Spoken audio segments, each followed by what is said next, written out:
No. Oh shit! What's good, ladies and gentlemen? Hey, really quick, it's your boy, it's your host, Rumboyz Robbie, the Admiral. Welcome to the Rumboyz Fantasy Network. If you haven't already, then I suggest hit that subscribe button so you get notified on all the latest and greatest content happening around these parts on our pirate ship. Also, hit the like if you haven't already. Throw us one of those and drop your fantasy football questions in the live chat. This is fantasy football Q&A, ladies and gentlemen. I am joined by my very loyal and esteemed pirate crew, my co-hosts for Q&A Wednesdays, for your fantasy football Wednesdays. First off, representing the GMM Network, give me money. Give me money. Bogart Scott Free. What's good, bro? Q&A, give me money. Let's go. Let's get it. Let's eat out here. Witness the litness. Witness the fucking litness. Representing on the clock Management Fantasy Football Podcast. Be sure that you guys check out Clock Management Fantasy Football Podcast. Be sure to subscribe to them in our homie section. Both these gentlemen, by the way. But be sure to subscribe to Justin. He's almost at that 1K views. Let's get him to the bow wow. Clock Management. What's good, bro? What up, man? Been working hard out here. I'm already prepping for the 2021 season out here, man. I know, yeah.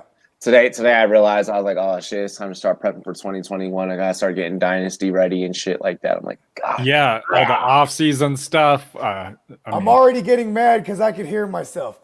I can look. Tell me this doesn't sound like Bogart. Jonathan Taylor, 6th round value. Dial him up.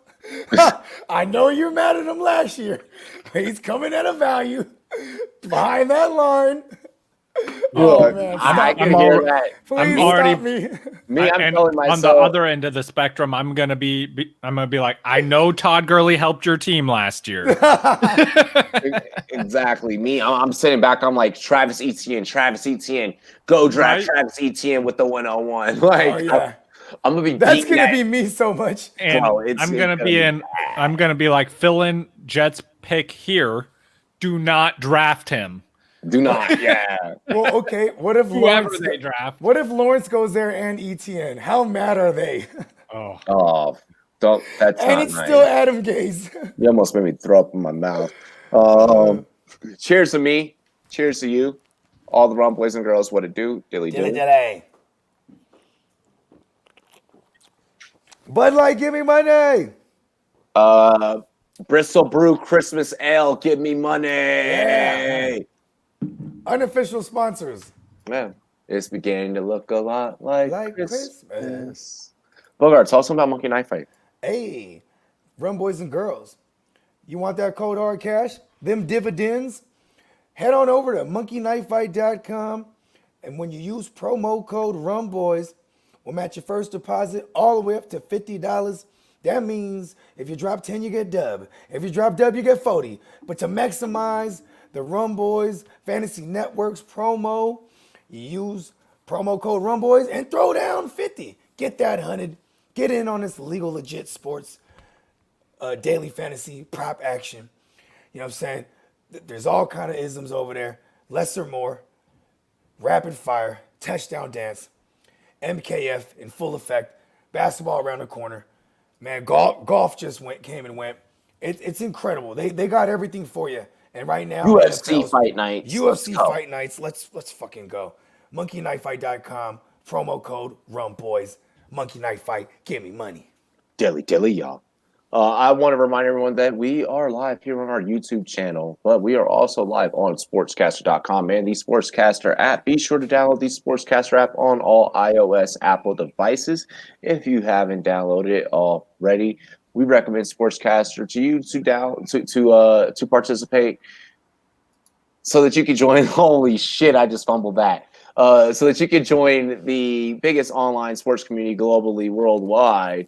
You yourself can also become the Sportscaster with the click of a button. Join sportscaster.com. Sportscaster, the app on all iOS devices. Dilly. And I keep thinking I have a booger, but it's like because my mustache is so wild right now that I haven't got a haircut in a couple months. And it's just like it's all in my nose, and I'm like, it's like, Oh, I do I hate got a that. booger? I hate that. I know. I deal with that all the time.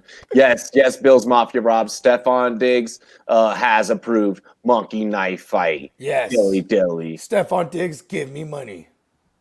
For fantasy, how can they use Breeze now? They're not gonna use Breeze now. Nope. It's gonna until at least week 15, it'll be Jameis Winston.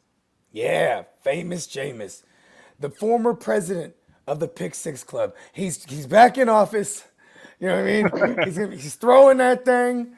I got some strong takes on this, actually. Yeah, I do too. So Yeah. I Go got some. ahead, both of you guys. Eat. Okay, Go ahead, go well, ahead. Fuck so it.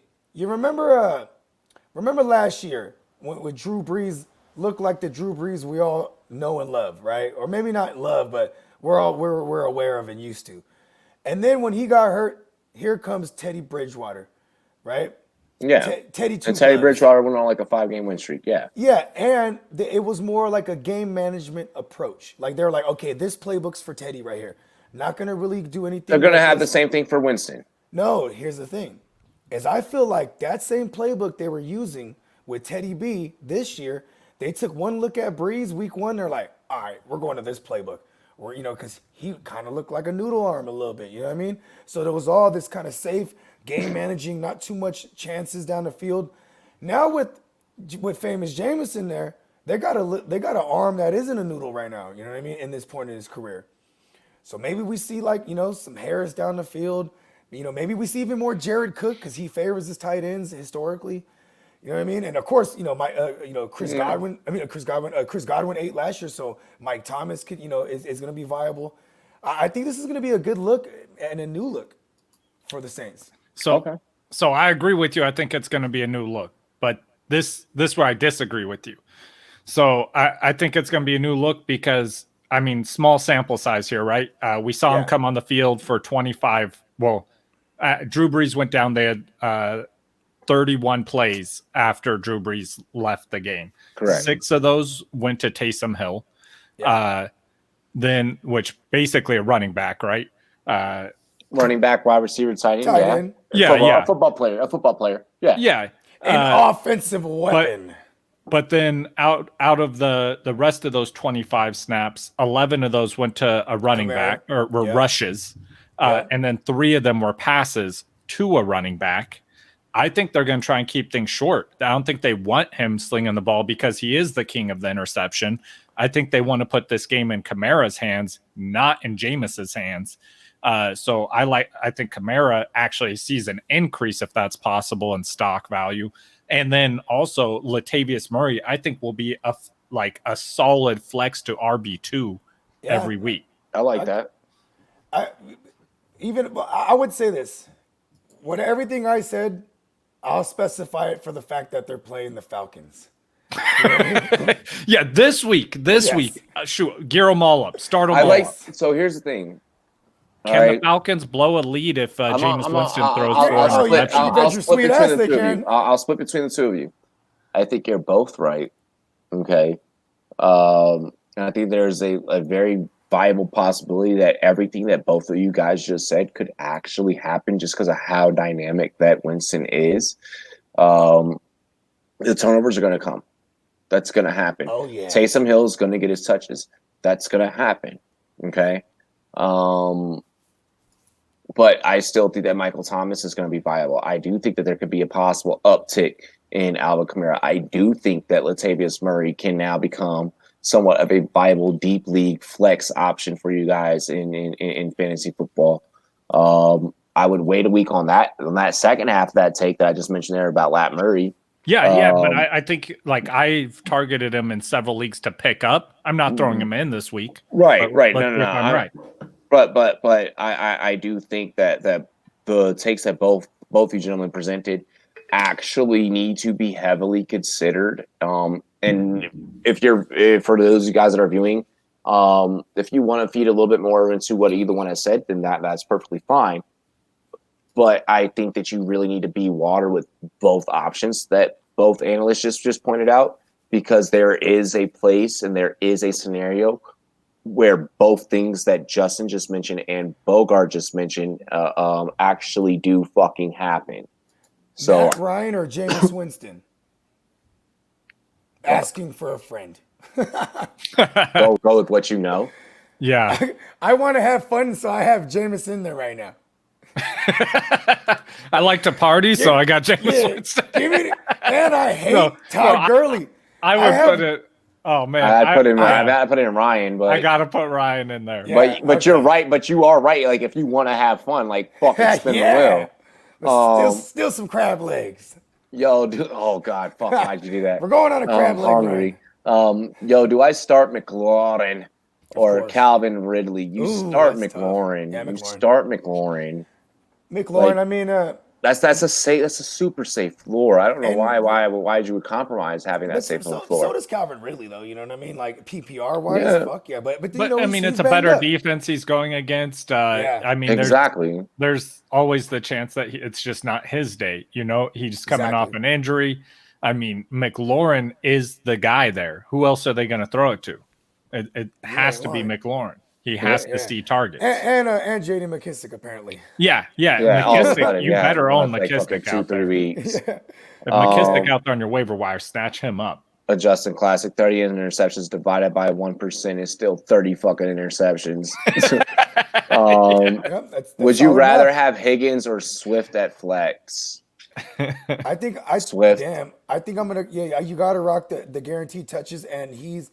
You know, he this is 2 weeks in a row now. He had 60% of the snap count, and last week they legit named him the starter. And I feel like this question was super like, I know, Robbie, that you're a truther of both.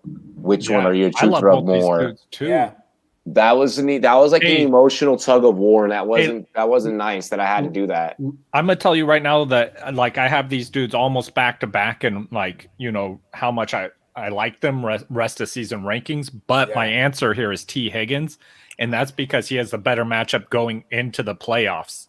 He's got like an awesome playoff matchup, so I'm going T. Higgins. Hey, T. Higgins is a bad motherfucker. So is Swift, though. I love them both. Yeah, I'm just saying. Give me the dude. You know, if it. Oh, that's a good point. I've never wanted. I just did an episode for playoffs. hey, is it possible for both of us to not be wrong on the take? Like, could that ever happen in a universe? Like, of course. Because I mean, they're both. I think both of these guys this week are going to like. You're not going to be disappointed with either of these dudes putting either one in. But if it's for this week specifically, I would go with Swift just because he's a running back. He's going to see Carolina. work. He's playing Carolina. Yeah, and he's going to see. He's got a solid floor. I mean, and here's another thing too. Redskins the football teams, they got a decent secondary back there, and I will say like one thing that scares me at any given moment with just that backfield is Matt Patricia could be like, you know what they won't see coming? It's Adrian Peterson time, right? You know what I mean? Like, I fucking hate that shit, man. Like, because he would do that. You know what I mean? He does it. It's like the Jets, but on every play with Frank Gore. Val asks, "What's good, Rumboyz? Should I do Cook, Galladay, and Ridley for Hopkins and Devontae Adams?" I have Kamara, Henry, Hopkins, and he would then have Kamara, Henry, Hopkins, and Adams. Disclaimer, his league is kind of stupid. Yeah, because if they ask you what the Q stands for next to Galladay's and Ridley's name, you say quality. It stands for quality. You know what I mean? And then you go and get you Nuke and Devontae Adams. That question answers itself. I'm the biggest Dalvin Cook truther probably that exists in the fantasy industry. And I'm going to tell you, yes, you should do that. Yeah. It's upsetting to me that I say, like I hate trading away Dalvin Cook, but Dalvin Cook's schedule. I mean, if you're going to end with Kamara, Henry, Hopkins, and Adams, like, fuck. I mean, it doesn't matter what else you do for the rest of your lineup. Like, you throw garbage in there and you're going to be good. So, I mean, most times than not. So, that's I mean, a fantasy dream team right there. Yeah. Val, I would make that move. Playoff matchups are I mean, has the best matchups out of any running back, Yeah, and Henry. it's Derrick Henry. Yeah. Dude, yeah. And the fact you said your league is stupid, like take advantage of that. And you'll have an extra spot left because you're trading 3 Yeah, for and 2. go grab Alexander Madison. Yeah, or I was I- gonna say go grab Deontay Foreman. Make sure you solidify your Derrick Henry there. I see a lot of people piggybacking off of I believe that Breeze question that we had earlier. Saying, you know, hey, you know, really quick, Jameis for DFS, just a cheaper salary. Jameis for DFS, just for cheaper salary for sure. The Riot and Joey Ricotta both commenting that exactly. So Jameis this week for DFS. This is the one thing I want everyone to be cautious about this. Hold on. Anytime something becomes this overly chalk, I hate it, bro. It's not all right. I won't he's say that gonna it's be overly super- chalk. I won't say that that's over. it will be. It's going to be like that. That ownership. So you're hating Jameis in DFS this week? I love Jameson in season long, but in DFS it's a different beast. No, in DFS I'm gonna DFS I'm gonna take pivot. as cheap as Jameis is in DFS this week. Yeah, but if I could find It's a week. Listen, if I could find another quarterback that I like the matchup and now I'm in a lower ownership, I get a higher probability of getting to the money. You're gonna split it with all those other people when everyone's right about Jameis. You're right with everyone else. You're right with the entire playing field. Come on, this is DFS. I like what you just said there. No, I like what you just said there about splitting that with you're splitting that odds with everyone else. With the playing field. Bro, I got a bold one for this week though. If you're doing DFS, I'm not opposed to throwing Alex Smith out there. Oh, I'm not either. He's playing Cincy, and he just threw for 380. Yeah, like, and he's gonna have a super low ownership. Exactly. Like that's a great pivot. That he's gonna outscore Jameis Winston, and he should be around the same price or even cheaper in certain platforms. You know what I mean?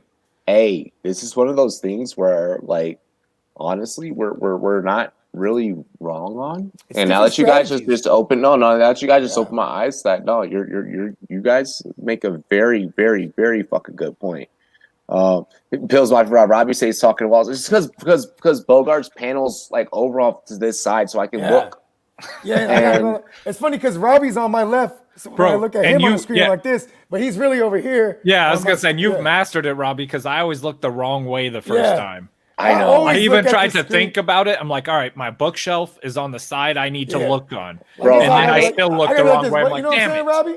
I hate when I want to point to something. Like I had like at the intro, like I wanted to point to like this is Rumboyz Fantasy Football Q&A, but if you notice I had both fucking hands up. Yeah, to figure out which one. You move them a little bit different so you know which one. Oh God, fuck my life. It's because it's not like looking in the mirror, you know what I mean? We're looking at us on the screen. Exactly. It's to specify, I meant cash games. It's really difficult when I'm on mushrooms in tournaments. I think it's fine if you pivot and have lower owned guys around him. Exactly. Strictly because QB chalk usually lower than other positions. Well, I like it. QB chalk is usually lower in other positions when you're paying up for QB. Yep. Like, because they're gonna price up, you know, the Aaron Rodgers is, you know, the Mahomes is, you know what I mean? Where it's like then people, you know, because then they won't afford you to get you can't unlock any of these other big names. I always do what I call team jam them in. I'm gonna get the Kamara. I'm gonna go get the Cook, and then the Aaron Jones. I jam them in my lineup. Then I go find all the cheap guys that I could find in the world. Yeah. You find your discount tight end, your discount quarterback. But I gotta find. And this is tournament play style. When you're in like cash games, like he just said, you know, being as much chalk as possible is pretty much the way to go. And you find little ways to be contrarian. You know what I mean? Yeah. No, I agree 100%. Because me, what I do when I'm playing DFS and I'm picked like, you know, full out fucking DFS lineup, I do exactly what you just said, Bogart. Where it's like I'm gonna go and get all my big name running backs, you know, or like receivers and shit first, depending on matchups, and then I'll worry about the quarterback. Yeah. Now I'm looking at the. Then I'll worry about the fighting. You know what I mean? The Robbie Andersons, the Juju's, like because Juju's like fairly priced. You know what I mean? You know, I'll buy low on Logan Thomas and DFS like every fucking week. Like hell yeah, and I won't care and I won't think twice. Oh yeah, and another great DFS strategy is lower ownership is almost immediately on recency bias. Like if a big name, it does, like Aaron Jones did poorly last week, bro. And it's a bad matchup this week, like, on paper. So he's gonna be low owned. Like, you might be the only guy in a player, but you might get like an Aaron Jones at like 5% ownership. You know what I mean? That's incredible. You know what I mean? Like, I'm never mad at that. You know what I mean? Dalvin Cook, even on national television, he had a. What I love about DFS is that people do buy in off of recency bias, so they make fucking stupid decisions. Yes, like Michael Thomas. Michael Thomas. He's fairly priced for Michael Thomas because he hasn't been Michael Thomas really. Yeah, I'm dialing him up. I love a good Jameis Winston. That's a solid play. Yeah, that's a solid fucking play. Let's see here. Tristan asks, should I use Matt Ryan, Winston, Roethlisberger, Smith, Newton, or Cousins? So you really gotta look at the matchups. And then I would second that strategy with go off of what you know. Yeah. These are all phenomenal. Look, Cousins plays the Cowboys. Roethlisberger plays the Jags. There you go. Yeah, I was about to go through that. Okay, go ahead. Yeah, who else was there? Smith plays Cincinnati. You know what I mean? I mean, out of those, my favorite is Big Ben against the Jags. My favorite, I would say, is Big Ben. Because he has a bunch of yak masters over there. All he has to do is get into the hands of his playmakers, and that defense will let them do the rest of it. You know what I mean? So, and how about this? They're 9-0. They're legit. And they're 9-0 on Big Ben's arm. You know what I mean? If you were to tell me that... And that defense. Yes. But if you were to tell me, right, that the Steelers are 9-0 and James Conner's healthy, I would and I wasn't watching, I would automatically assume James Conner's a top 3 running back. Yeah, exactly. But he hasn't been because it's all Big Ben. Exactly. Another thing, bro, and shout out to him for spelling Roethlisberger because I never even come close to that. Yeah, that's why I just say Big Ben. Yeah, Tristan, if you want to write fantasy football articles, that's the first step. Let us know. You're already passing the fucking test. No, for real though, Tristan, my guy, for real though. This is one of those things that I like that both analysts brought up record. That where I think that can be an easy a statistic to point to us to start Roethlisberger out of your options. I get that some of those options with the matchups, like you're like Matt Ryan, he's going to be playing either, from that comeback type of standpoint or like playing like super shootout style really close. And I get that. You're looking at the matchup with Alex Smith against Cincinnati. And you're also looking at the fact that with Alex Smith, it's like, yo, you're coming off a really big game and a career high game at that. And I love that fucking thinking. Cam Newton, no way. Cousins, well, Cam Newton, Cousins did decent. Yeah, he got you more than 15 points last week in fantasy, but it's really just a matchup. And even still, that's not enough for me. It could be Cook all day. Cousins has the ability to still fuck that up. I'm not saying fuck it up to the ability where Cowboys can win, but he has the ability to fuck it up to where, like, in terms of fantasy, he only scores 16 points. Or he just game manages the ball down the field for Cook to punch it in.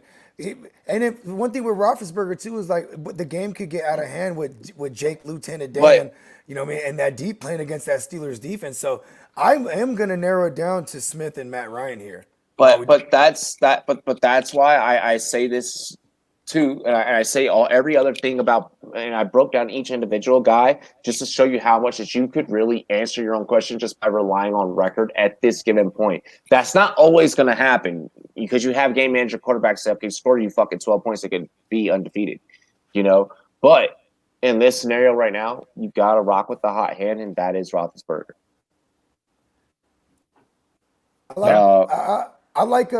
I'm narrowing it down to Matt Ryan or Alex Smith because the games on paper should be more competitive on the other side of the ball to make, because there's a scenario like when Roethlisberger played the Cowboys, it wasn't the greatest, man. Like, you know what I mean? Like, and you were like, anyone looked at that match and was like, he should smash here. And like, it wasn't really the greatest. So I will just say, like, I want the higher shootout potential. And that would be Matt Ryan or Alex Smith, and I tend to lead Matt Ryan because he got Julio, Hayden Hurst, Helmsley, and Calvin Ridley. I like it. Yeah. Bill's Mafia Rob, he said Matt Ryan, Tristan. He told him, Joey brought up something super super awesome here. He said completely agree. Unless there's an extreme value like 4K, on DK, Mike Davis, but everyone played him. So it worked out in cash games as long as you play Kyler, Diggs, etc. So okay, I like that take there. So pretty much you wanna in DFS you kind of want to You peek want the around other right people's chalk.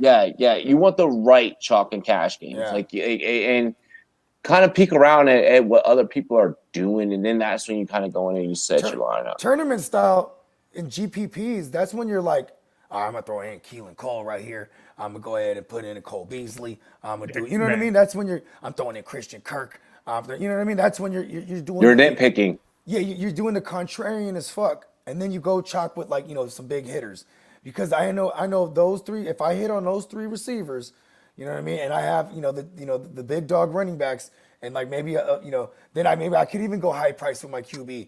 If that hits, that player field that I'm playing in, or that player pool that I'm playing in, they're not gonna have a similar lineup to me.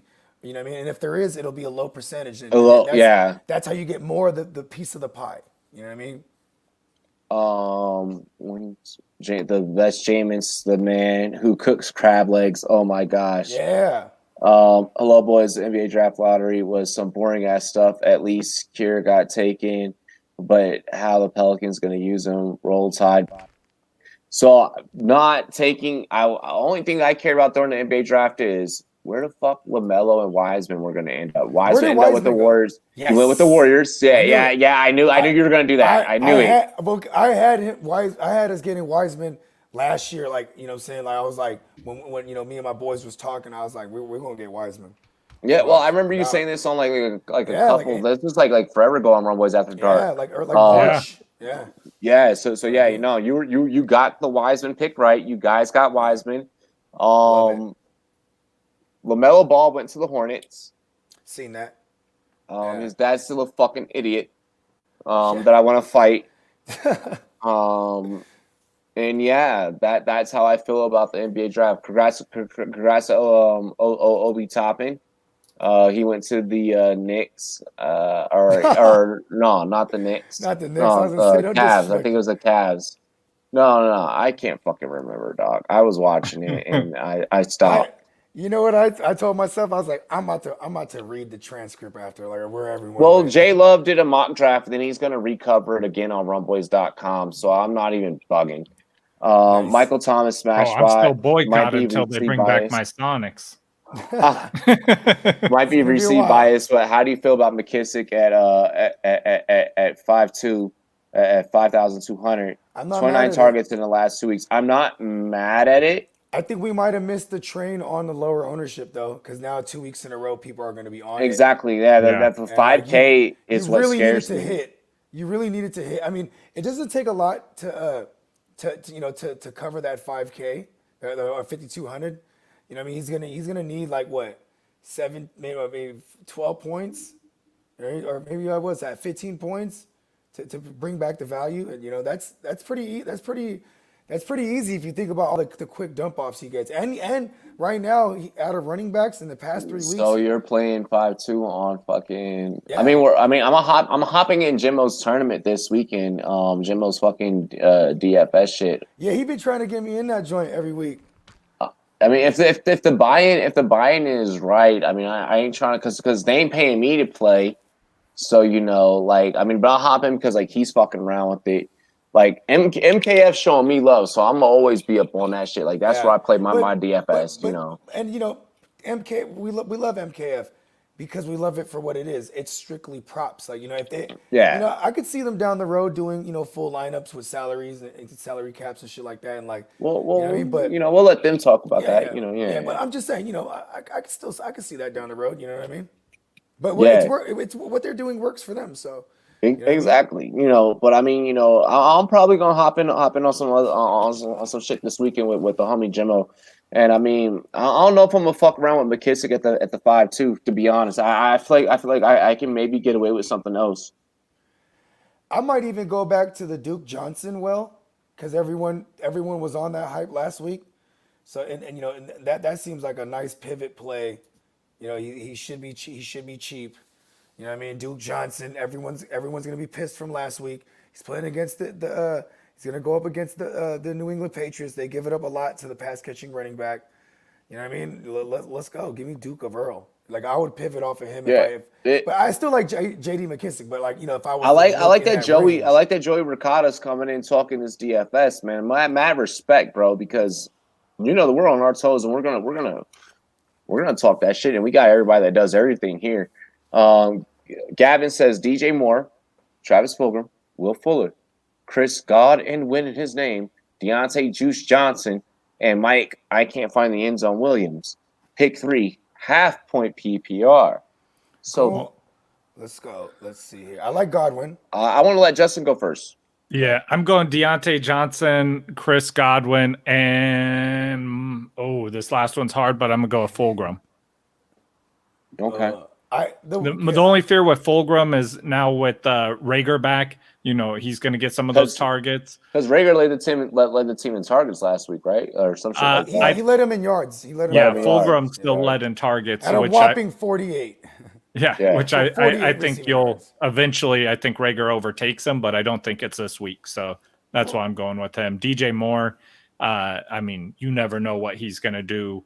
Which is DJ Moore is such a toss up. Yeah, which is actually Will Fuller's MO. So. No, because he hasn't blown up the last 2 weeks that we talked that shit. Yeah, the last 2 weeks, or he blew up last week. He blew up last week. We were talking that shit. We were like, but not the week before and the week before that. Or I'm sorry. It was this last week. The 2 weeks before this last week, though, he didn't do shit. And Carolina's so hot and cold, especially with their now. And I'm not betting on him doing it twice. Yeah, I'm not gonna roll the dice. Like, you don't ever catch lightning in a bottle twice.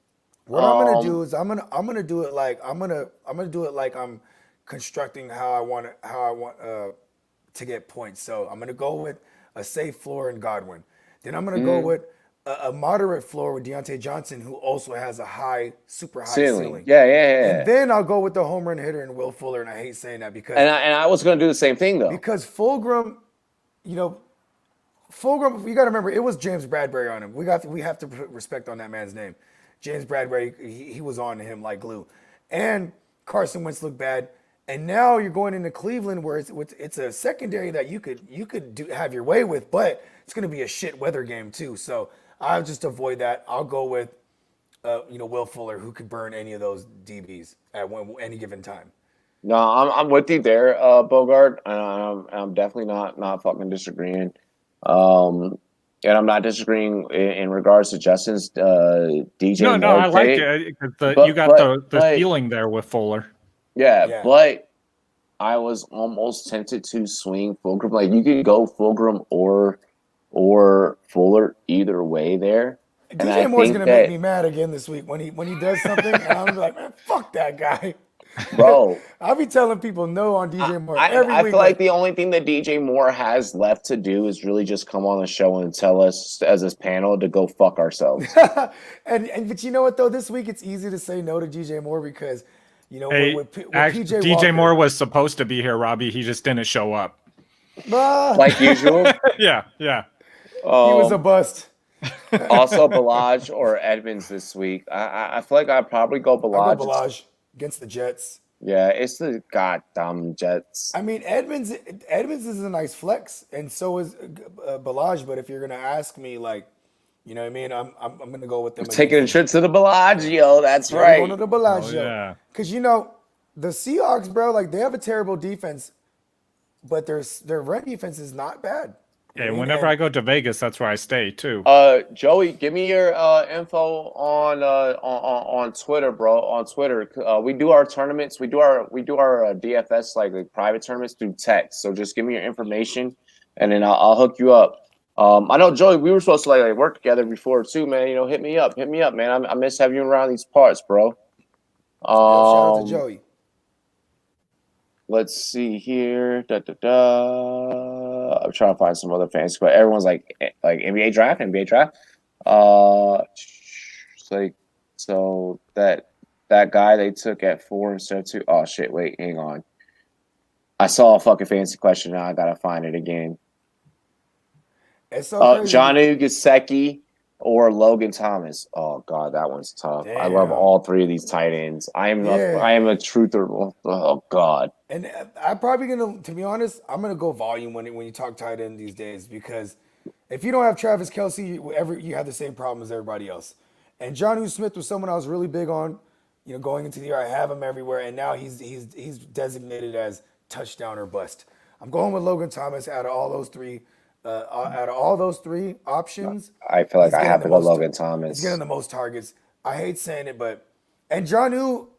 Hey, I'm actually going Gesicki on this one.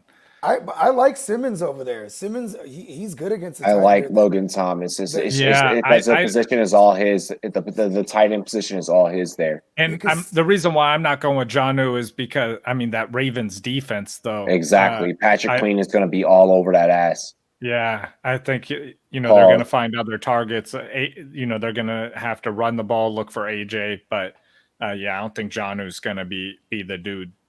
Here's the thing. In order, I would go Logan Thomas, Jonnu, and then Gesicki, because I would go Logan Thomas, Gesicki, Jonnu. Well, because I like the tight end can eat against them, like over that middle of the field against the Ravens, like it's susceptible. It's tough. But I'm gonna go with a team that's really bad against the tight end, which is Cincy. And Alex Smith, anyone that looks like Vernon Davis, he's like, like, listen, throwing you the ball. Something to monitor, but I love how low ownership call. People are mad because after he busted. Yeah, Duke Johnson. So Duke Johnson did not practice with the illness. Oh, okay, I missed that. Something to monitor, but love the low ownership call. People are mad after he busted last week. Yeah, I didn't know he was sick. Matter of fact, if he gets back into practice tomorrow and Friday, ain't nobody gonna start him, because they're just gonna remember that. They're gonna see that red when you look at his name. It'll be that red. You know what I mean? Like, also another real quick on DFS, man. Like, you're open to changing your lineup in the late. Like, if you play the Sunday slate, once you get into the afternoon games, if you're losing in your tournaments, you know what I mean? Start switching up some of your guys that haven't played yet for some guys that some boomer bust guys. You know what I mean? Because now, like, maybe your safe floor guys busted for you. Now you need to swing for the fences. You know what I mean? So like. Because it's people don't remember, people forget that about late swaps. You know what I mean? You could do that in DFS. Hang on. Or Gavin, give me 1 second. I'm gonna come right back to that. I didn't mean to put that on the screen there. I was letting Bogart finish his take. Tristan said, my team is Big Ben, Chubb, Sanders, McLaurin, Metcalf, Waller, Higgins, Buckner, and the Cardinals. That's a hell of a team. His bench is Gurley, Lazard, Thomas, McKissick, and Ahmed. Is there anyone I should start that's on my bench? Dude, you have such a good lineup. Nah. What he did right there with the Ahmeds and the McKissicks and stuff like that. They're playing keep away. I like that. Exactly. That's exactly what he did. You play the Sanderses of the world and the Chubbs. You don't fool around. You keep them. You rock with them. Yep. And then those other guys are depth right now. Like your starting lineup. Yeah. Don't try and get too cute with it. Yep, don't get cute. Yeah. You're gonna hurt yourself. Yo, hashtag don't get cute. Yo, hey, we need to fucking put that on a shirt. Someone text Miles. I sent him the message. It was in code. Gavin said, I lost last week because Graham couldn't get one catch. So after Kittle being hurt, I'm kind of over these darn tight ends at this point. I'm going to put Taysom Hill in, shaking my head. So honestly, if that is your true emotion, like, let me just be real with you, okay? This is the one moment, and this is the one scenario, especially after last week, where I'm going to say, if you want to allow emotion to override fucking logic and put in Taysom Hill as a tight end, bro, it's not even bad logic, though, because, like I said, Taysom Hill was under center 6 times. Exactly. I'm not mad at this, because now this is a trick play. And what I want to do is, for all you guys that go out there and you do start Taysom Hill, I would like to see if I could get you guys maybe to come on the show and just give a quick, like, a minute and a half testimonial about how that worked out for you, what the breakdown, what the schematics of your team look like. So if other people see it, like, that's some damn good content if you roll out Taysom Hill right now. I want to say this. And win. When Jameis Winston stepped onto the field when Drew Brees got his whole shit crushed, right? Jameis Winston comes in and he just follows suit with the game plan that was in play. Last year when Drew Brees went down, we didn't really see Taysom Hill with Teddy B. You know what I mean? So I just want everyone to be cautious of that because it's going to be a nail biter because you're literally going to be watching a game where you have to wait for your guy to get on the field. You know what I mean? I'm always going to be an advocate of play the tight end that's on the field a high percentage of the time. More time on the field, more opportunity. It's going to be a hell of a lot more fun playing Taysom Hill, though. I tell you that much. Gavin, someone has Taysom. No. I will say on the other side of that coin, though, Bogard, when you see Taysom Hill step on the field, you know he's getting you fantasy points. That's true. Hey, because he's going to be the one the snap goes to most of the time. You know, so he's either throwing the ball or running it or whatever he's doing. Or they're lining him out wide like a receiver too. So yeah, you know what? Dial up Taysom Hill.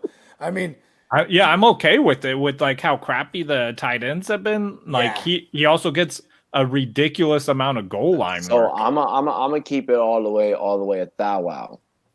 So in my Scott Fishbowl league, anyone in the fantasy football world knows what Scott Fishbowl is. You know what this league is. There are hundreds of us fantasy experts in this fucking league. Oh yeah. As everyone knows, my Scott Fishbowl draft day story, it wasn't draft day, draft month. Draft week? Draft month. Story was when the quarterback rounds came, I was 3 days without my fucking phone because I'd accidentally, I honestly. Oh, yeah, I remember this. Yeah, honestly. Spilled the beer. Oh, not even a lot of beer, too. Like, I'm a little bit of beer, dropped on my fucking phone and just fried the fucking charging port. The phone didn't work anymore. The phone will never charge again, right? Fucking, I have recovered myself multiple times in this league. And today I got Jameis Winston and Taysom Hill. And I'm starting both of them. Nice. I have now given no fucks in this league. I'm sitting in 4th place. And the only reason why I have lost the games I have lost is because of QB play. I've even had Ben DiNucci on this motherfucking team at once. Bro, I know how that feels in that in our dynasty league that we're in together with 2 quarterbacks. I've rolled Ben DiNucci out, so I'm sorry I did that to you, by the way.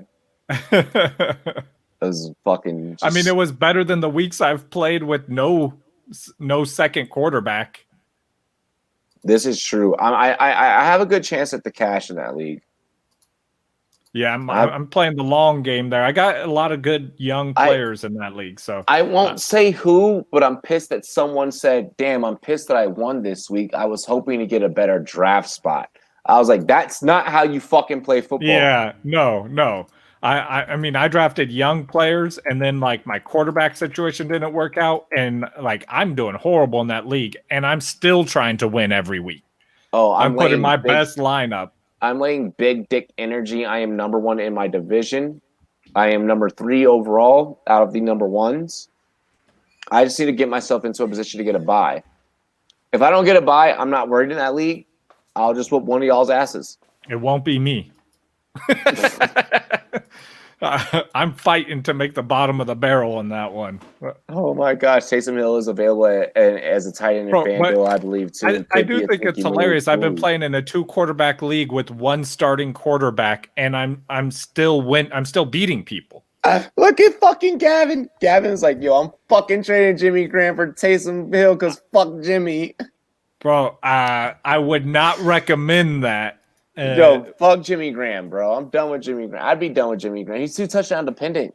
Yeah, he Jimmy is. Grandpa. But I mean, that's every tight end not named Kelsey. Okay, here's the thing. I'll ride with Jimmy Graham if Mitch Trubisky's in. The Bears go back to Trubisky. I'll play Jimmy Graham. Call me crazy, bro. Trubisky's the guy, bro. He needs to come back to that offense. Honestly, I felt like that they moved on way too fast. Yeah, and they moved on to like a guy who's he's not even great. Like he was once coached by Jeff Fisher. Well, Just because he let's- won a Super Bowl does hold not on. counteract the fact that he was coached by Jeff Fisher. Let's be honest. Those kids don't really get a choice half the time who coaches them. And Jared Goff, Case Keenum, and Nick Foles, 2017, none of them were around Fisher anymore, and they all had success. You know what I mean? Like it's kind of laughable. They got borderline fucking he success. What are you talking about? Only Jared Nick Goff Foles. went. Jared Goff went to the playoffs that year. Case Keenum went got to the miracle in NFC Minnesota. Championship. Yes. Yeah, okay. You know what I mean? Okay, And then okay, Foles okay, went okay. to the big show. And you know what I mean? Like Derek And won Fisher it. is not a good. He's not a good coach. Like you know what I mean? I'll let it be. I'll give you that. Should I trade Sanders and Thomas for Diggs? No. No. Wait, Manuel Sanders? Because then yes. You're not trading Miles Sanders and Michael Booby. Thomas for Stephon Diggs. You might trade one of those pieces for that one piece. I don't think I'd even do that. You might. How about this? You might be able to get away if, say, maybe you could talk that guy into giving you Diggs on the bye week and giving Michael Thomas. Maybe he's a Michael Thomas truther. Yeah, I'm not trading Miles Sanders. No one's coming off of Diggs neither, to be honest. When it takes him, he'll become the best gadget guy, bro. Last year, 2 years ago. Yeah. Wait, what year did he get to the NFL? He's been around for a while, bro. I think he's like 30 years old. No, I know, but that's what I'm saying. Like, he's always been a gadget player, though. Like, he's not the best gadget He came player. out of BYU, yeah. Like, Percy Harvin begs to differ. He's like, I'm the best gadget player. Exactly. There's tons of Cordell Patterson the has history of something the to say NFL. about There's this. been a bunch of Cordell these, Patterson. But, I mean, he's a decent, but he is a gadget player. Where the fuck is Dante Hall and Devin Hester when we need him? Right? You know, Get Devin what's Hester out crazy there. is- That was my dude. I just realized how polarizing Taysom Hill is because people are. Antoine Randall threw for touchdowns, by the way, guys. Oh yeah, but you know, look how polarizing Taysom Hill is, and it's mainly not because he's a gadget guy. It's because he's the guy they put on and they make Drew Brees stay on the bench real quick. Like that's just crazy to me. Yeah. Like it's Drew fucking Brees. I had to start Broncos QB Ripon 1 week in Dynasty. I can't even tell you his first name. Yeah, fucking Brett. Yeah. Hey, hold on, he killed it against the Jets. Even this year, Jacoby Myers the best gadget player. So, bro. Oh yeah, my baloney has a first name, Jacoby Oscar Myers. So fucking all right. Dial him up. So the black Julian Edelman. This is like fucking like a while ago, right? Like a while ago. Me and my girl, we go down to our spot in Denver to pick up my medicine. My medicine. Okay. My smokable medicine. All right. And medicinal. We take a stop. And homie is there in line. Like we're doing our social distancing, like at 6 feet and shit. They have stickers outside of the fucking taco joint. And like we're just picking up some tacos really quick after I get my munchie medicine. So I didn't notice. This is how I can't believe that as a sports analyst I didn't realize that this motherfucker was there. Need to remind you, we're down in D-Town. We're down in Denver. I didn't fucking notice who the hell I had accidentally bumped into. I go, oh, my bad, I'm sorry. Oh, my bad, I'm sorry. He's like, didn't you see the stickers, bruh? He's like, yeah, no, well, motherfucker, stickers. Motherfucker ain't, yeah, well, I mean, yeah, but like, he was getting his food and he was walking, had his fucking tacos and like turned around and boom. Motherfucking, I bumped into Brett Ripon, bro. Oh shit! Like 3 weeks ago and didn't even fucking know him. My girl's like, "That's Brett Ripon." And I was like, "What?" And she's like, "Yeah, we saw him last week. We saw him last week or like 2 weeks ago or whatever." She's like, he was playing, and I was like, I looked over as he was walking back to he had an SUV. He's walking back to the SUV. I was like, "Is it gonna be him or Driscoll?" Bro, it's gonna be him. And like I was looking, I was like, man, fuck him.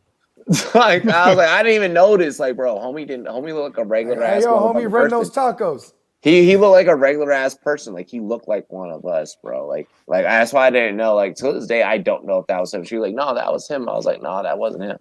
Bro, I ran into one of the Seahawks offensive linemen at a event that my wife was doing, and I knew this dude was an NFL player just by. I mean, you see an offensive lineman and you're like, this dude's too big to not be something. Bro, I hate running in the lineman because I don't recognize their face, because they're not fantasy relevant, right? Bro. But I'm like, who is this dude? And we're in Seattle, so I'm like, let me look up the Seattle offensive lineman. And sure enough, I'm like, bro, that's him. So I went to an Avalanche game once, back in like 2018. And I didn't. The only way I knew that Von Miller was sitting like 4 rows up from us was because of the frames of his glasses. You know the type of glasses. Yeah, yeah. I was like, yo, that motherfucker's glasses are way too big for his head. And he probably had like a hat that was like an actual live goose. Like, you know what I mean? It was no. He tried to look normal as shit. He tried to look normal as shit, bro. And like you could tell. Where's Von Miller? The guy with the goose hat. Yeah, he had Bradley Chubb from Cam Newton. Yeah, Bradley Chubb sitting next to him. This is before like I ever ran a podcast or none of that shit. Taysom Hill being my tight end was a big brain idea till it wasn't. Bro, that's every Taysom tight end Hill this season. or Hawkinson. Oh, Hawkinson, yeah. Come on. Like I was saying, don't get too cute. Like if you're hurting for a tight end, yeah, throw Taysom in there. If there's no one out there, and your tight end got hurt or you just have crap for tight end. Devin Hester was the greatest returner of all time. Bro, he won me a fantasy championship with the Bears DST. Do you guys have a go-to app for fantasy, one better than another? I use Sleeper, just didn't know there was anything better. So is honestly my go-to. Aside from that, I got 2. I added rumboyz.com to my homepage on my phone. Yeah, of course. But the other one though too for me, like I love Sleeper, but Flea Flicker is also really great because as the commissioner, it gives you so much power to edit everything, like change anything, customize whatever you want, and so I love that about Flea Flicker. It just doesn't look aesthetically as nice as Sleeper. So what brought me to Sleeper was I was in a ESPN league. And and our commissioner did not have controls over a glitch that happened, over a scoring glitch that happened. Yep, that's why I left NFL.com. Yeah, NFL does not give the commissioner the ability to update scores or players or any like. Okay, there are certain scenarios glitch where a player was locked in my lineup and it was his bye week. Yeah, and I was like, yo, and the week didn't start, right? Yeah, the week didn't even start. Yeah, and you're like, yo, I need you to make this change for me because you're the commissioner. Can you do it? And the commissioner's sitting back like, how do I do it? I literally can't. Like, I've been that commissioner that's like, yeah, they're like, I could drop him for you. And I'm like, no, because it was like a great player, So I'm like, no, don't drop him. Fucking drop him. Yeah. And because if they drop him, they don't have the ability to go back and put them back on your fucking team. Yeah, and then it's open to waivers at that point. Exactly. So it's like, I might not even get him back. I'm a fan of Sleeper. Became a bigger fan of Sleeper this year. But I always just love where it all started for me, and that's Yahoo. Yahoo is just... I made my first league, and we were just struggling to, we couldn't get everyone into one half or another. We're like, what the heck? Yeah, that's so common. We abandoned it, and our first league ended up being in NFL. So NFL and Yahoo are the two that I fucking despise. Like I'm in my very, very, very last ever NFL league. I will never play on the NFL app again. I fucking hate it. I think this is the stupidest shit ever. It's funny because I've met other analysts that prefer NFL. And I've met analysts that prefer ESPN. Like it's really to each his own. But as far as in the industry that we're in. And the circles and the communities that we're in, Sleeper's the guy. Sleepers became the one. Like over the last 2 years, Sleepers became the dominant one. Like I know people I know people is the Jordans. Put it like this. Of fantasy platforms. Put it like this. I know people, and you guys can't even say anyone that I've ever interviewed because I know way more people that I know now than what I used to. I know people that work for networks that host their own office leagues for those networks on Sleeper app. I'm in a league with one. I know this. That's right, with Marcus Grant. Yeah. God damn it, Bogart! What the? What's wrong with that? You Marcus snitched. Grant, give me money. I'm a snitch? Don't never put the S word on me. That's a no-no. We can't say what apps they compete on. That's a problem. See, listen, you got to let me know these things. I'm new to this shit. I didn't know that was a thing. You know what I mean? I just said the homie's name. You know what I mean? Because he works for an organization that hosts its own. We weren't talking app, to no and he works for that polices. app. Snitch. I am highly offended. Sorry, I didn't mean the S word, but god damn it. You dropped that shit so fast. I was like, you fucking Takashi ass mother. No. Don't even, not even a joke. He said, not even a joke. I love you. I love you. it. I don't like that joke either. Yeah, I don't like that joke either. Let's move on. I'm sorry. No, I'm I'm sorry. yeah. God damn it. Hey, look at Marcus Grant is calling. He's texting me right now. He's like, I mean, it's not us that's going to get the fucking text. It's going to be somebody else in the company that will get it. Hey, yo, your homies so over there at funny. Rumboyz. I don't really, you know what's crazy is that like, wouldn't that be a bitch? Like you come to work and your key card don't work no more. You're like, yo, I can't get in the building. You know, he kind of sounds like that. Hey guys, I can't get in. They're like, oh man, you don't work here no more, bro. Hey, you ain't heard? You heard about your fantasy league. Hey. I was watching a clip of a homie the other night too, and I was like, bruh. You don't talk like that off camera though, which is funny. No, he does not. When he gets on camera, like, hey guys, start him. Hey. Yo, he's a complete different. Bro, that's why I love when I have Raj from ESPN LA on my show, like on our channel, because he's so different on the Rumboyz. He's so fucking different. Actually, he's kind of the same a little bit, like as quirky as he is with Keyshawn, LZ, and Travis. I mean, like Keyshawn. I completely understand these dudes though, because I do my own show where we don't swear or completely G-rated, and then I come on Rumboyz and I'm like, fuck this, fuck that, dude. Like for example, Justin, How do you feel about the ass whooping I put on you in a Masters Invitational? Bro, that's the one I'm talking. Like, good for you, man. Like, it's like beating up on the disabled kid. Like, I got one quarterback in a 2-quarterback league. I need Mitchell Trubisky to take the fucking field this week. It's like leave the kid alone, man. Yeah, come on. You should have benched 2 players for me. Bro, I just want to first. That's an insult. So you wanted him to handicap me. Like, here's the thing. In that league, I want to trade with Justin so bad because like we have things that can literally help each other, but I want to secure my bye first. Hey, when's our bye? I mean, when's our deadline in the office? In the office league, week 12. Okay, I'm gonna make some moves. I acted like it was already I sent over. some trades out in a couple leagues. Bro, I've been acting like Start sent me some trades, so I countered them. Of course he did. So I countered them. Yeah. Bro, he hard to start. Kev, he has it on his daily schedule. Like, all right, 9 a.m. Send out 17 trade offers. You know what I mean? Just every minimum. morning. Let's see what we got here today. I hit my quota. Yeah. He's like, we're down on counter offers. Counter offers are down 10% this week. You know what I mean? He's like, we need to start sending out more legit offers. Bro, like the way the chat is flowing tonight, I feel like have we helped enough of you through fucking 11 weeks that like you guys are just good? Like, I mean, they're just there to kick it at this point. Yeah, I mean, and shit. I like to believe that we do help. You know what I mean? And one thing too is that their joy, their wins are our wins.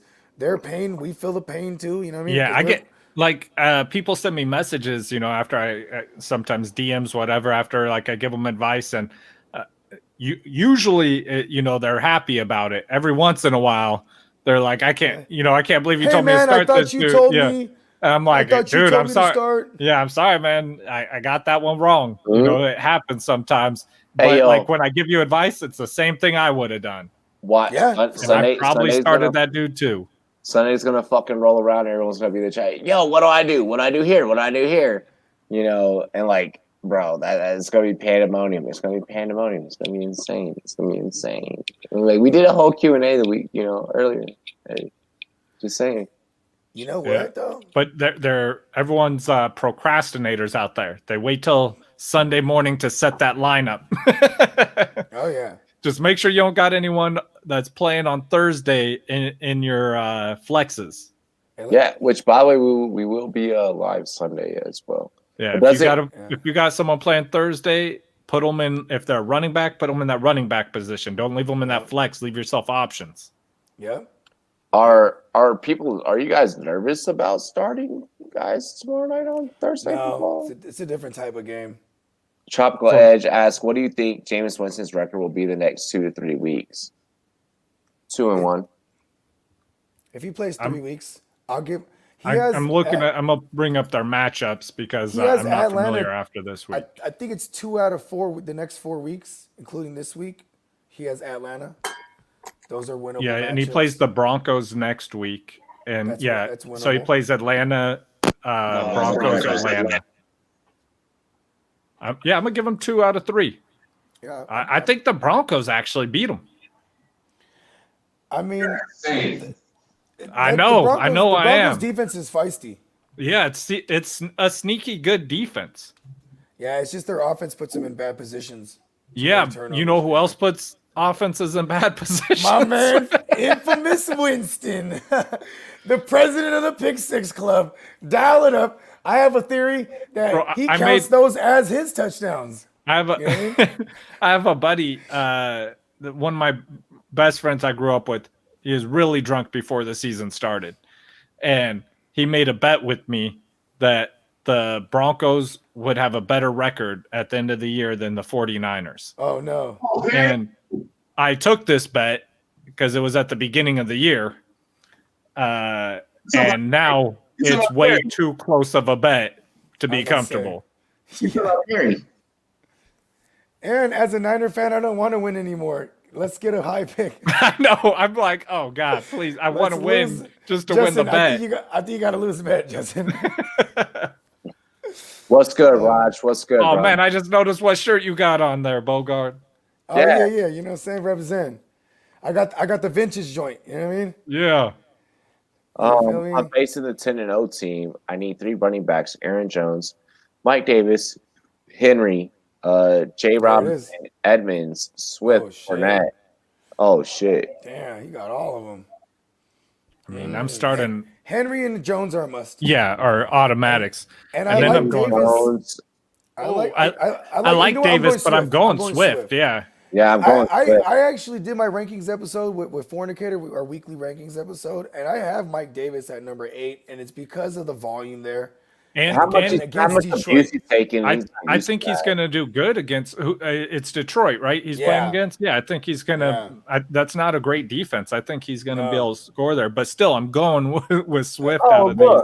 Yeah, the lines have been in the past. Yeah, you got to go with Swift, right? Just ride the hotness. You know what I mean? Like that's one of the. You know what? You know why it was hard for me to rank Swift higher than Mike Davis this week is because I overthink everything, and Matt Patricia is just a guy who does the same, where he's like, "Let's go, Adrian Peterson this series." It's 0.5 PPR. Yeah, and just for perspective too, J. Rob going against the Steelers defense as well. So exactly. Yeah, no, just yo, Chase, you got the right idea. Aaron Jones, Henry, Swift. Zero Destroyer asked, should I start Mike Thomas this week and also pick 2, Kareem Hunt, Nick Chubb, or Aaron Jones? Chubb and Jones. Chubb and Jones. Yeah, that's easy. I mean, if you could flex out Hunt, word. You know what I mean? Yeah, flex Hunt and leave Thomas on your bench. I mean, Thomas is a play, though. I will say he's in Thomas is definitely a play. I feel like you should definitely start Mike Thomas. Yeah, I want to know who your other wide receivers are. Where this is. Yeah, you guys think Mike Thomas ain't really fully healthy yet? Maybe. Yeah, and then I wonder how much they throw the ball in the game. So there's a lot of questions around it. There's definitely a lot of questions. A lot of variables and calculations. Yeah, I'm assuming he's asking about. Do they let position. Yeah, do they let Jameis air it out? You know what I mean? Like, are they going to allow him to do that? Because if so, Mike Thomas a smash start. Like, if I have a theory that Jameis Winston just nods his head every time the coach tells him to do something. He goes, "Yeah," and he goes out there. All right, hut. He's like, "All right, backyard ball." You know what I'm saying? Oh, my thing is like I have no problems honestly playing all three of those running backs. Let's see who these other receivers are. Keenan Allen, AJ against the Eagles. Keenan Allen, AJ Brown, Michael Thomas, and Allen Robinson on a bye. So those are the three you're going to play then. Everyone besides Robinson, and then I will say though, there's a lot of bad weather. A lot of bad weather reports coming out of Cleveland this weekend. So both those running backs are going to be active. You know what I mean? So it's not a bad play to play both of them. That's why. So what I'm saying is start all three running backs. I'd probably go Keenan Allen and maybe you bench Michael Thomas for AJ Brown. I think I go Keenan Allen and Mike Thomas.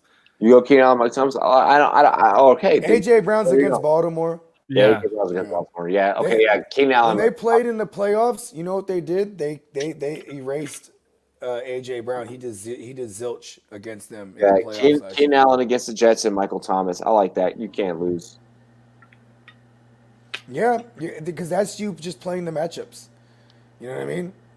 And they're all elite talents. Yeah, and but the fact that you have to choose, it's easy to just be like, okay, they're playing the Ravens. Hill, AB. I'm liking Thielen and Lockett. Yeah, and Lockett should be a go, right? Or is this correct now? Because they were saying like he was a. I tweeted out today. He's going to be a go. Okay. All right, I like it. Even though I'm playing against a Russell Wilson, Tyler Lockett stack in one of my leagues. Weekly question about my experiment lineup is coming, boys. Need two. On that last one, though, I don't know. I might put Tyreek Hill in. I like Tyreek Hill against the Raiders. If he was talking Tyreek Hill, then yes, Hill and Lockett. Okay, I didn't know if he was talking Tyreek Hill or Marvin Hill, honestly, because I thought he ranked him. I thought he was doing that. You mean Marvin Hall? You mean? Oh, Marvin Hall. Oh, you're right. Yeah. You're right. Yeah, I'm sorry. So then, if it is Hill, then yes, you're going to go Hill. 1 second, fellas. Let's see here. Need 2-2-1 full PPR. Mike Evans, Robbie Anderson, Marvin Jones, Curtis Samuel, and Emmanuel Sanders at wide receiver. Gurley, Swift, Edmonds, Drake, Mike Davis, and Lindsey at running back. So 2-2-1 is where you're going. Let's start with these running backs. So Gurley, Swift, Edmonds, Drake, Mike Davis, and Lindsey. So I'm not fooling with Gurley or Lindsey. So it's between those. So it's between Swift. You got to play him, right? Yeah. So I'm definitely playing Swift, and I play maybe Swift and Mike Davis in his scenario. Honestly, damn, dude, like Drake, he came back and just looked good, and he got all the touches. He had 18 carries. I'm going Drake. You want to go Swift and Drake? I don't mind Swift and Drake actually. I'll go consensus. Justin. All right, I'm looking at this. I'm going Mike Evans, Robbie Anderson with the wide receivers. Yeah, because I'm not fooling with Manny Sanders. Okay, that's where I was going to go with that, anyways. And Swift for sure. And I think I'm going Mike Davis, and then one as a flex. I would flex Davis. Yeah, I think my flex, I go Edmonds though. You want to go Edmonds over Drake? Yeah. No, as the flex. So he's rolling out Drake and Edmonds. No. Swift, Mike Davis, and Edmonds. Oh, okay. Ooh, okay. Yeah, because the game script would call if we have this as a shootout, Edmonds is gonna pile up receptions. So I'm not mad at that call, but you know what I mean, I'm gonna go with I have the Cardinals winning the game, so that kind of helps. That kind of dictates my call with Drake. Like I think they're Drake, because Edmonds is more. Yeah. So I'm agree with your receiver take. And Justin, I like Davis. I like Davis as my flex. Justin, I'm agree with your receiver take. I'm gonna go Swift. Swift, Mike Davis, and honestly, you could go Drake or Edmonds. Both are going to get you in double digits. I feel in this matchup against Seattle. So Edmonds has been eating And I think that Arizona's at a point where they're really going to trust him. Edmonds ate when Drake was back. Yeah. In Drake's absence, Edmonds wasn't handling. Yeah, but Drake's back. Yeah, and Drake's back, and he ate last week with Drake back. So, listen, it's not if we really there's a 57-point under over on this game tomorrow. I'll go Edmonds. No, I'll rock with Justin. Like, bro, I know people that are everyone who had Drake. Anyone who had Drake ended up with Edmonds later on. I know a ton of people that are asking me this week, "Hey, should I roll out both Edmonds and Drake?" You know what I mean? And it's hard to tell people no because there's a 57-point. That's that scenario. That's not his scenario. I mean, well, that kind of is a scenario. Yeah, he literally has those. Yeah, two of them. He has options where he can span that out and eat healthily either way. And I'd rather him eat healthily than to be way too invested on early on in the week. Yeah, behind the ball. And you know how depressed you'd be all week if on Thursday neither of them ate. and that's when you start making those tilt decisions, like in your lineup. Chase says, "Wait, so Thielen, Tyreek, or Lockett? Which two?" I go Tyreek and Lockett over Thielen. Yeah, I agree with that. Yeah, and I'm just going with my rankings, so I actually have Tyreek higher than Thielen.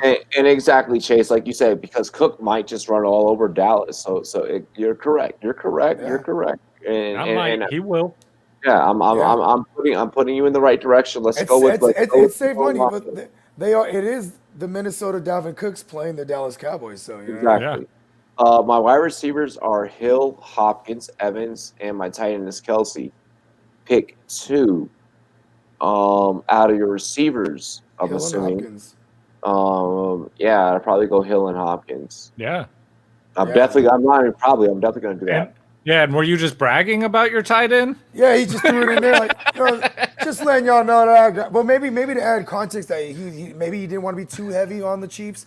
But when you draft those guys, they never leave your lineup, ever. Ryan, Henderson, Ruggs, Lamb, or Mims. PPR pick 2. Oh man, you went heavy on these young dudes. Let me go Ruggs and Henderson. I'm gonna go Henderson and if damn dude, does Matt Gase ever tell the truth? No, Matt Gase doesn't tell the truth. Because they were saying before the bye week, they were like, he's gonna be our guy.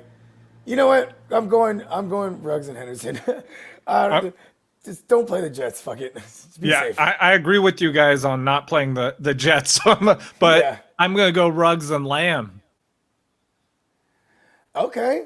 I mean, it's risky. I think that's a little bit riskier than Henderson, but I'm rolling the dice on it. Ruggs is risky though. Oh Ruggs is true boomer bust. That's why I went with Henderson, because I feel like Henderson gives me less of a. I mean, the whole gambit's a risk, bro. I mean, but if I'm not gonna fuck the fuck rounds, I'm gonna go Henderson and Ruggs. The two floors are in Henderson and CeeDee Lamb theoretically. Yeah. But I mean, also the Cowboys are going against the Vikings. They've just been the Oprah of fantasy points. So you get fantasy points. You get fantasy. Everybody gets fantasy points. Let's not look at last Monday night and be like, oh my God, the Vikings defense turned it around. They were playing one of the worst offenses without their best weapon, which is essentially David Montgomery, because then all they had to do was shut down Allen Robinson, double cover him and smother him, and that was it. So Raj, he's saying, I'm telling you, all this balance lineup has been stressing me out the past 4 weeks. Gurley has been consistent for me too, so it's definitely tough. He always finds the end zone, even if it's an accident. So here's what I'm gonna, so Raj. This is accurate. Raj, here's what I'm gonna tell you. Okay, it sounds like that you're a lot like me, where you do not like making decisions of, should I start this person? Should I start this person? Should I start that? So what I do is the pieces that I know for a fact that I'm not going to fucking play. Like if I know for a fact that for the most part, on a very low level risk assessment, these particular players are going to may or may not get injured, I'm probably going to start moving bench pieces for pieces where it's like, okay, if I have to start you, I'll start you, but I don't have to ask, am I going to start you over this person? Yeah, You it's know, true. so you have to play your style of fantasy football. Me, I'm just like you. I can't have all this fucking firepower because then I get overwhelmed. I get anxiety. I'm like, fuck, it just doesn't work. And so that's where I move That's why things. 12-team leagues are the best. Yeah, 12 teams. Like I like that shit. But I mean, no matter what you're in, you have to stick to your style. Fantasy does involve your personality and you as a person in it as well. It's an awesome activity to learn yourself as a person. If you know that that's stressing you out and that's too much, start moving and maybe start gearing towards, okay, this is what I'm going to start week in, week out.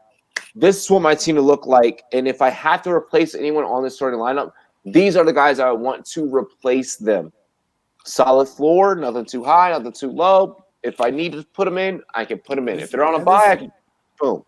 And this is why you could every week, man. If you want, you can go check out the GMM Network on YouTube.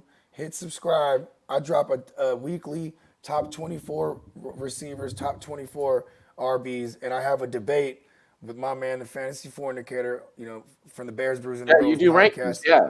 Yeah, and he's also part of the Rumboyz. And we compare our rankings and we have a debate. And sometimes he'll convince me on a guy, oh yeah, I'm too low on this guy.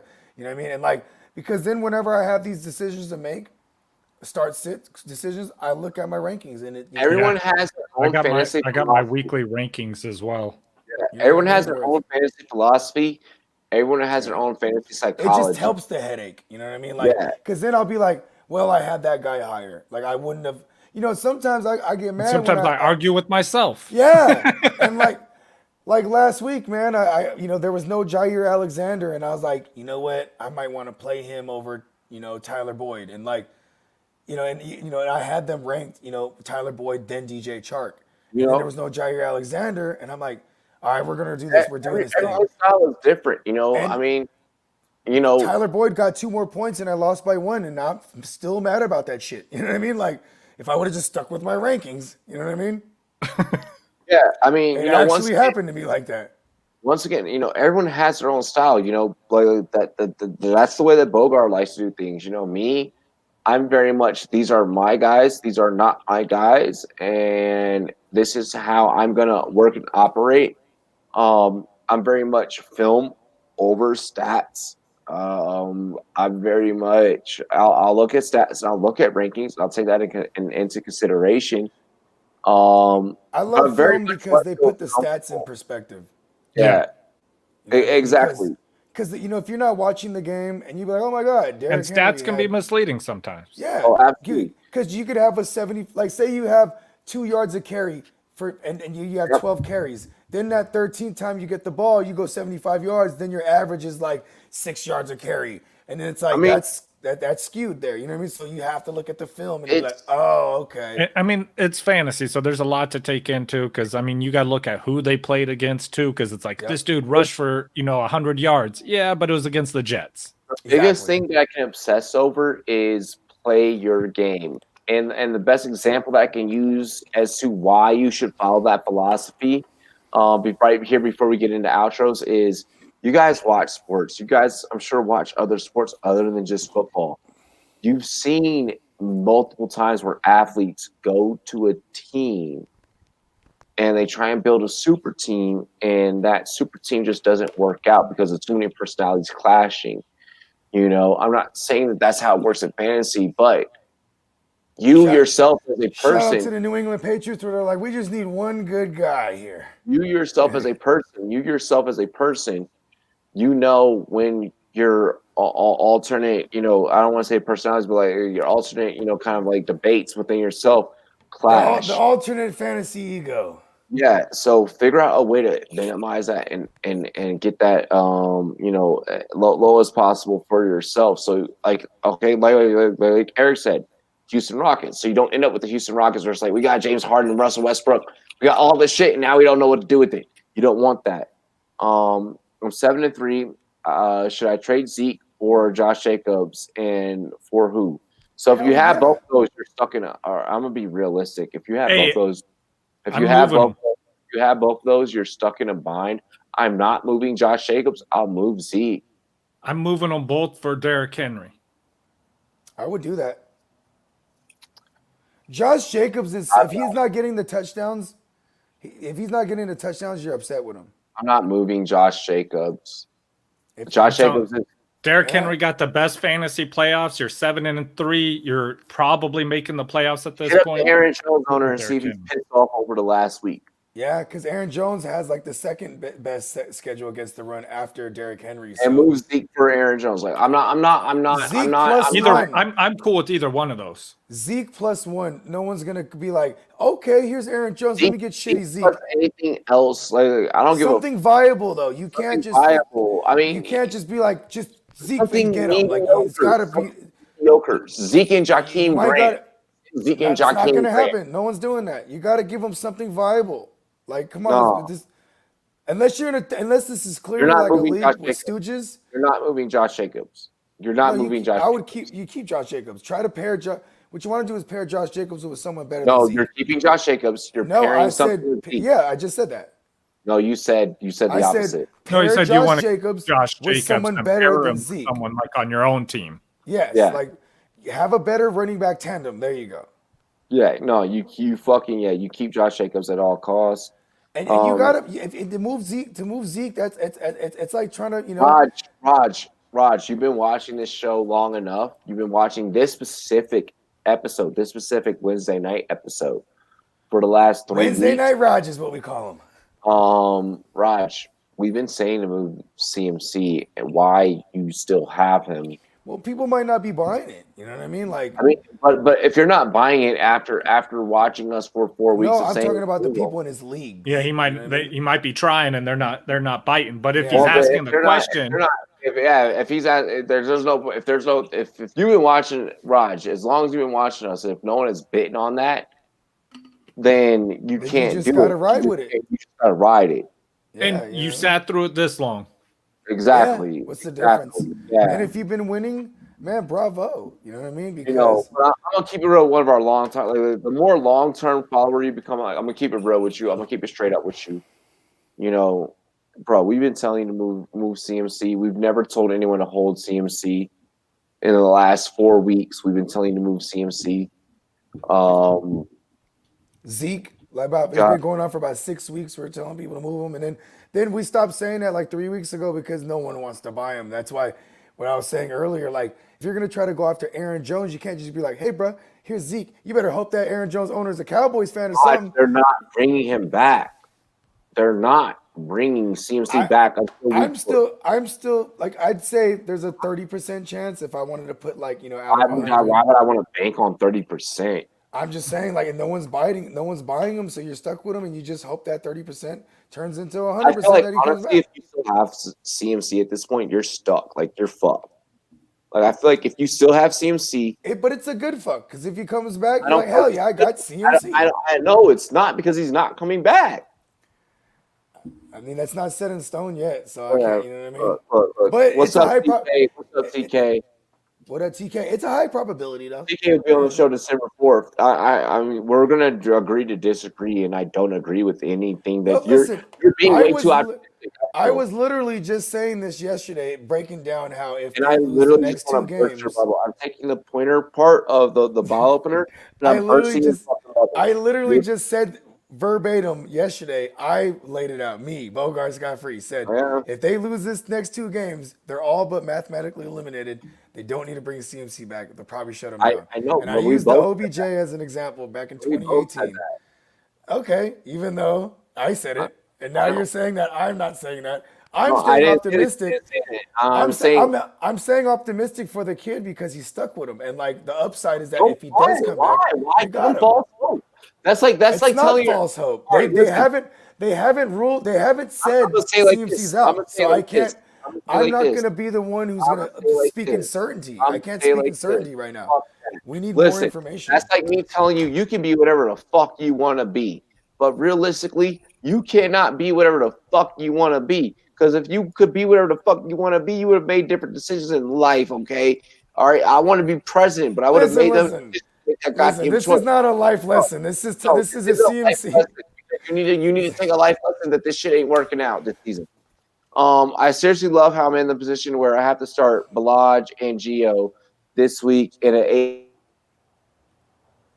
eight-teamer. I mean, that's a weak decision to Damn. make, but sure. What Oh, happened? What Gio. happened there? 8 teams? And that's Eight. who you're Yeah, starting? 18. What happened there? That's whack. That's bad. You're supposed to be stacked over there. That's a bad draft. You know They're what trying to move though? it on. You know what though? Shut. Just move CMC, bro. Just move him. Maybe he had Eckler and maybe he had Eckler and Mixon, and that's how he. I don't know. I mean, Missed out on Damian Naheem because I didn't have waiver money. Dropped Henderson. There should have been way more other. They're an 18. Yeah, these got to have some big benches or something. Yeah, I was gonna say he probably big. maybe it's like 18. 18 roster spots, maybe some crazy shit like that. Maybe 20. Mm-hmm. I didn't have waiver money. Dropped Henderson or Balaj. Savon and Hyde are still available. Assume Carson is out. One of them does be Balaj. He has CMC, Mixon, Mostert. Oh, fuck. Why were you what? Damn. What's your record in this league? You gotta be right. Hey, Rob, I'm gonna have to bounce out of here though. I know. I was trying to fucking fit everything in. I know.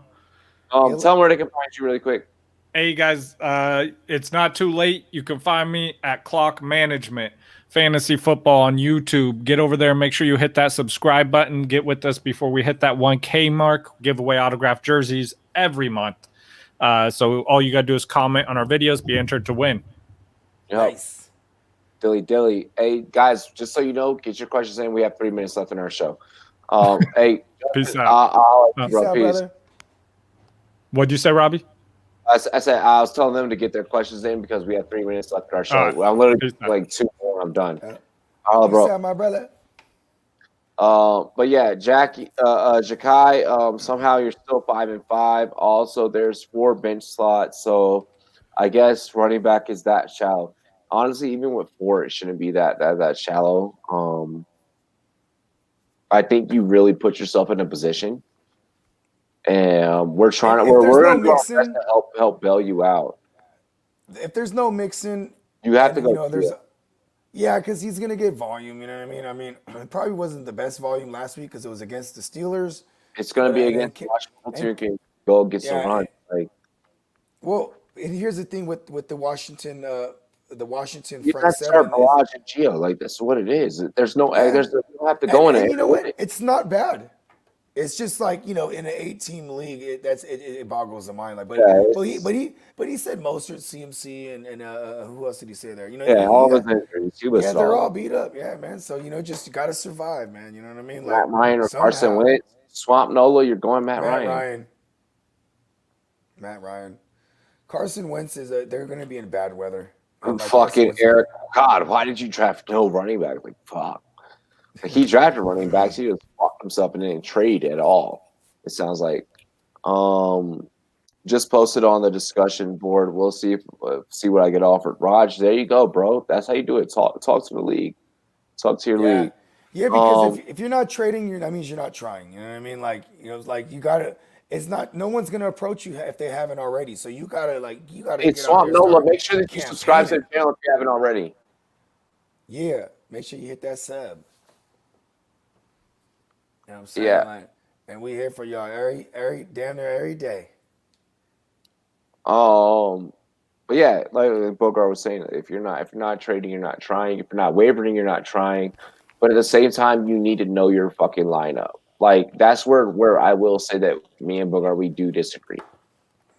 Is you need to know your lineup. You need to know what you can trade and what you can't trade. I like that. I like that we do this Q&A because you guys can ask us what you should do based off your lineup. Do not just go out there. You can use shows and different analysts and everything for different opinions.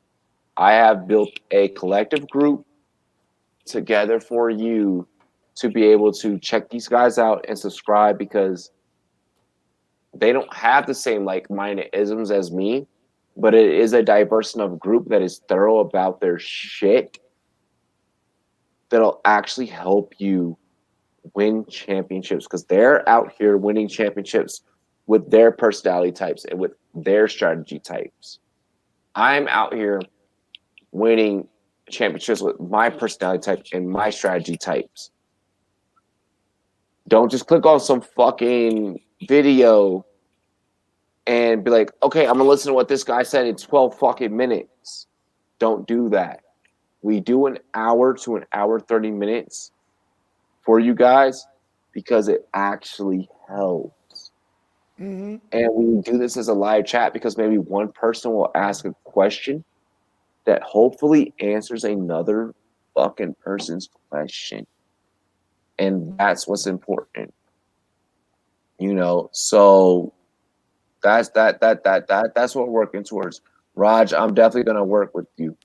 Jackie said had to. Gibson had to trade him for Gaskin on Gibson's bye week because I didn't have anyone else. And then Gaskin, yeah, I understand that. I understand that. Jackie, you also just became a part of this show and just kind of in the last 2 weeks, I just started seeing your name. So we're now just starting to develop a relationship where we can help you. Yep. That'll change. This year is what it is. Maybe next year, we get you to that championship, or maybe this year we get you to a championship. Hey, but you know what? Keep rocking with us. See if Salvan Ahmed is available, and maybe you could rock with him until the return of the Gas Man.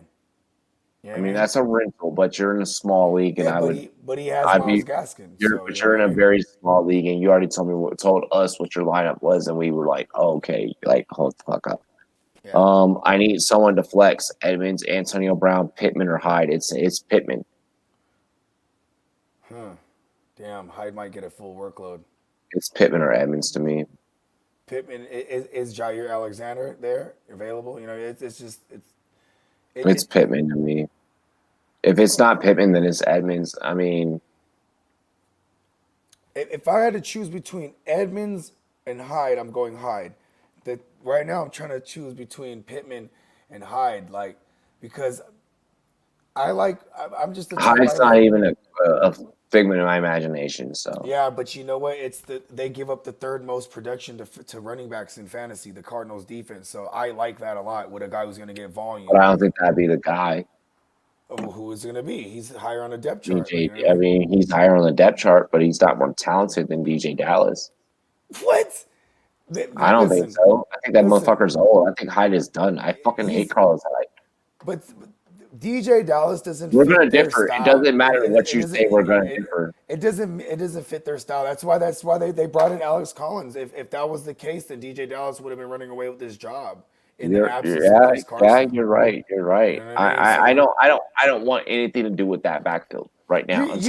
I agree with that. Let's go Pippen. Let's go Michael Pippen. It's really to me though. There's only two logical explanations, and it's Edmonds or Pittman. Even though Antonio Brown had 13 points last week, but still. Yeah, and Holmes, you're starting QB this week. Good, Zach. Good. Chubb versus Philly or McKissick versus Cincinnati. Chubb versus Philly. Hold on. He said my starting QB is Mahomes this week. If you have Mahomes, he's your starting QB every time, every week. You know what I mean? How to drop Gaskin because of shallow bench. I mean, Jackie, like I said, you just started, getting accustomed to us and following us.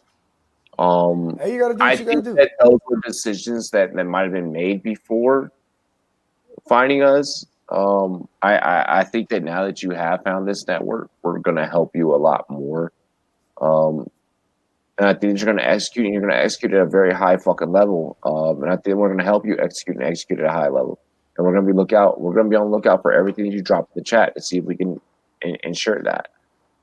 The thing is, I have Kirk as well baking on a massive game from the Cards offense. I mean, you can have Kirk so you can have a high production receiver and have a good running back. Those two aren't going to eat into each other, not cannibalizing each other. It's not like you're starting Drake and Edmonds. You're starting Edmonds and fucking Kirk. You're fine. I think Drake and Edmonds is the poor man's version of Chubb and Hunt. Like, I'm not mad at throwing them both out if you got them both. Like, that's not a bad play. Because they're both running backs on the same team, but they have different roles. And they be on the field at the same time a ton. Yeah. You know what I mean? So, but yeah, I like Well, Toby's not done with that problem, so he's good. So yeah. I like tomorrow night to have, fuck, I hope it has a bunch of fantasy implications because there is I think so tomorrow many night. big names, so many big names on each side of the ball that we need to eat in all of our lineups. And it's a short week and divisional.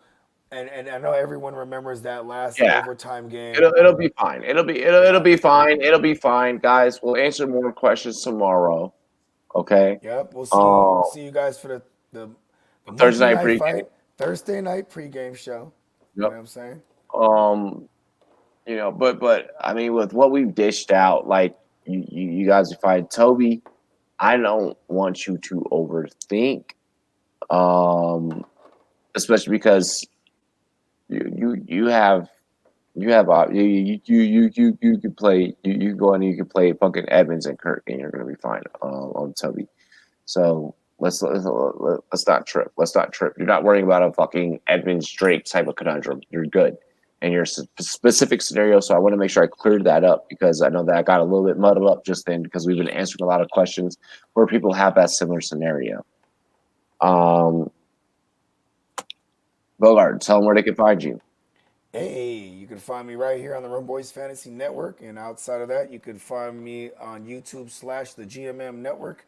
If you guys want to subscribe, you can search the GMM Network, or even easier, you could check the homie section on the homepage of this channel, because I am one of the brother companies proudly umbrellaed under the Rumboyz Fantasy Network.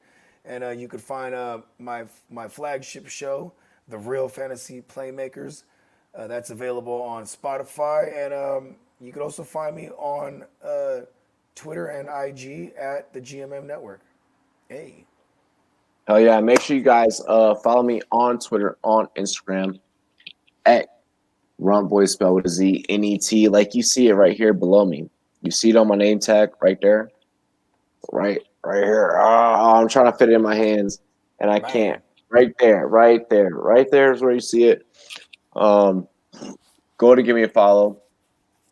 If you have more fantasy questions, let me know. I am very much more so like I'm the logic over emotion type. So if you try and base a lot of your decisions based off of that, I'm probably your guy. I'm probably the one that maybe your personality type may align with. Give us a like on our Facebook page at Rumboyz ZNET, Rumboyz Fantasy Network. Google us, Rumboyz Fantasy Network, Rumboyz.com. Type Rumboyz in Google. You'll find us anywhere, everywhere. Subscribe to the channel. Hit us up on TikTok, Rumboyz Fantasy Network. All that good stuff. Like always, first off, I want to thank my cast tonight. I want to thank my guys because they all give you a different way of looking at algorithms, looking at stats, looking at players, and it may adapt to your film. It may be because I am in that realm. I'm a film stats driven guy. I love looking at the stats and seeing if the film matches up, and that helps me curve my ideology. You know what I mean? Like. Yeah. So I mean, they may have a different perspective that may match your personality type. That's why we do this, and that's why I want you guys to go and head into our homies here on our Rumboyz Fantasy Network YouTube homepage and check all of them out. Figure out what you like, what you don't like, what shows. Support all of our shows no matter what here on the network.